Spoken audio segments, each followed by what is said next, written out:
19 سنة ما هم قاعدين يوصلوا للفاعل وهو عايش وسطهم. هذه كانت أحد اعقد وأهم قضايا اسكتلندا على مدى تاريخها.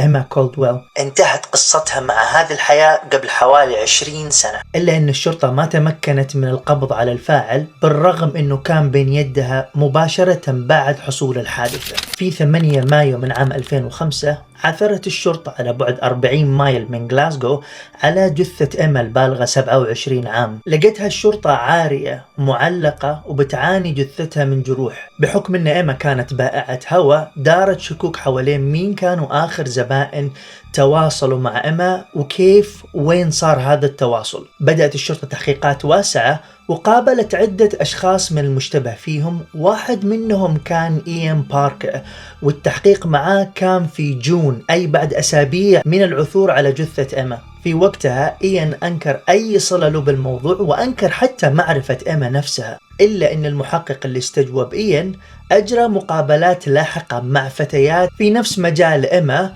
وكلهم تقريبا قالوا ان إيان كان احد الزبائن اللي بيتردد عليهم. في هذيك اللحظة ستيوارد اقتنع ان إيان قاعد بيكذب عليه وبيخفي شيء ما هو معروف، فاتصل بمديره وطلب منه القيام بالتحفظ على إيان. I said to him, I want to detain Ian Packer for the murder of Emma Caldwell.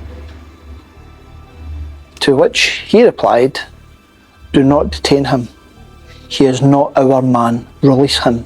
لا تقم بالتحفظ عليه، الراجل ده مش بتاعنا. ستيوارد قال كان عندي أدلة كثيرة على أن إيان ضالع في هذا الموضوع من عدة شواهد ومن عدة استنتاجات وصلت لها. محقق آخر اسمه ديفيد تولى الموضوع في هذاك الوقت قال أنه قيل له أن إيان لا يمكن يتم اتهامه بهذه القضية. أحد المحققين قال أنه إيان تمت منحه رخصة لمواصلة ممارسة العنف ضد النساء. من هذاك الوقت تقريبا ترك رسميا إيان وشأنه، إلا أن الصحافة كانت بتحوم حواليه وكان اسمه بيتردد في الصحافة من وقت إلى آخر، خصوصا أن القضية طول هذه السنوات ما تم العثور فيها على الفاعل. فأصرت جهات إعلامية كثير أبرزها البي بي سي على تعقب هذا الموضوع. وصلوا إلى مرحلة في 2018 إن إيان بنفسه تواصل مع البي بي سي وطلب مقابلتهم وتنظيف اسمه مثل ما ذكر. المقابلة هذه مع البي بي سي كانت هي اللي فتحت عليه أبواب جهنم وجعلت من اسمه متداول مرة أخرى حتى على الجهات الرسمية، وفتحت الباب أمام شبهة فساد موجودة في الشرطة. البي بي سي لخصت مقابلتين سوتها معاه، مقابلة تقدم فيها إيان بنفسه للبي بي سي علشان مثل ما قال ينظف اسمه، وتلتها تحقيقات في الشرطة، من ثم مقابلة إيان مرة أخرى وكانت هي المقابلة الأخيرة واللي تم الحكم عليه من بعدها. Did you kill Emma? No, I never. I could look you in the eye and said no, I had nothing to do with it whatsoever. Emma Caldwell's murder had been unsolved for years, and it was only in 2018 when a man from Glasgow got in touch with me out of the blue. He was called Ian Packer, and he'd been named a few years earlier in the press as the forgotten suspect. I said I would look into the police case, try and find out what went wrong, and I would also look into Emma's murder, into who'd killed Emma, and asked him for an interview. There's people out there know what happened. I don't know what happened, but they believe that I do, and it's about time I thought to get my own side of what's happened. During that first interview, I asked him about Emma. I asked him if he'd killed Emma. No, I never killed her. I knew Emma, yes. I hadn't seen Emma before. Did I kill Emma? No. Did I see her the night she was killed? No, I never. I asked him about his use of prostitutes. I asked him about Emma. Nothing was out of bounds for him. If I go off and investigate everything you've told me, Yeah. would you be willing to come back No problem. and be interviewed again? No problem. Once I've finished that. Certainly. If I find facts out about you, I'll point the finger at you. Fair dues. You know Carry that. on.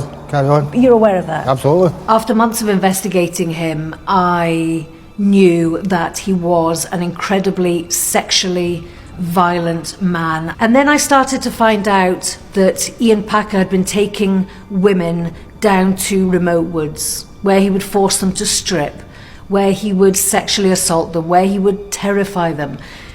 And just metres away from where this was taking place is where Emma's body was found. And she was naked and she was strangled. Ian Packer had promised me that he was telling me the truth. And he lied, and he lied, and he lied. I asked him to come back. I don't believe you've been telling me the truth. What do you mean you don't believe I'm telling you the truth? Well, all the evidence that I've seen and heard indicates that you are a sexually violent man who has been sexually violent to a number of women throughout the years. No. You told me you'd never been to the place where Emma's body was found. Absolutely. You've been there many times, according to all the evidence that I've seen. The first woman you took to those woods was Emma. No, it wasn't. You took her 6 times. No, never. You told the police that. Because they wouldn't let me go. Why would I contact you to do a programme if I'd done this? Did you kill Emma? No, I never.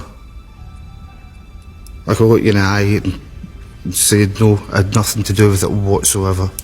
I'm not a violent person. Following the broadcast of the documentary, Police Scotland approached the BBC and asked for the footage of the 2 interviews with Ian Packer to be handed over. On the 24th of February 2022, Ian Packer was arrested and charged with Emma's murder. Ian Packer's trial began on the 15th of January 2024. He faced 46 charges, including Emma's murder and 11 rapes, spanning 26 years. I was cited as a witness.